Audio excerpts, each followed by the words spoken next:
Nagkaroon ng bagong kulay ang mga pagkaing niluluto ng isang content creator sa Cebu. Kumusta naman kaya ang lasa? Usuan na yan sa report ni Oscar Oida. Sa pagkaing matingkad ang kulay, di ka mauumay. Pero oh my goodness! Why? Mga Pinoy food, may bagong color. Bago din kaya ang flavor? Magprito tag tilapia pero matcha ang flavor. Ug tawago nato ni tilapcha. Tilapyang matcha? Ang may pakana, si Randolph, certified matcha lover.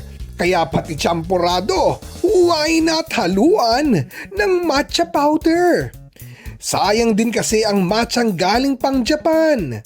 Wanna try? Matchampurado? Heto at pati ang paborito niyang maruya, ginawang matcha wrap. Kung love mo ang mga mamink-mink, perfect para sa mga kikay ang pink na biko at isaw. Tusok-tusok din lang naman ang street food favorite na kwek-kwek, bluer than blue. Pati ulam na humba, violet. No violent reaction ha. Pati chicken feet, violet. At para sa mga dark ang aesthetic, Magluto tag Ilocos empanada pero itom ang color. Ug tawago nato ni Ilocos empanadar. may black version din siya ng Mahablanca na tinawag niyang Mahablaka.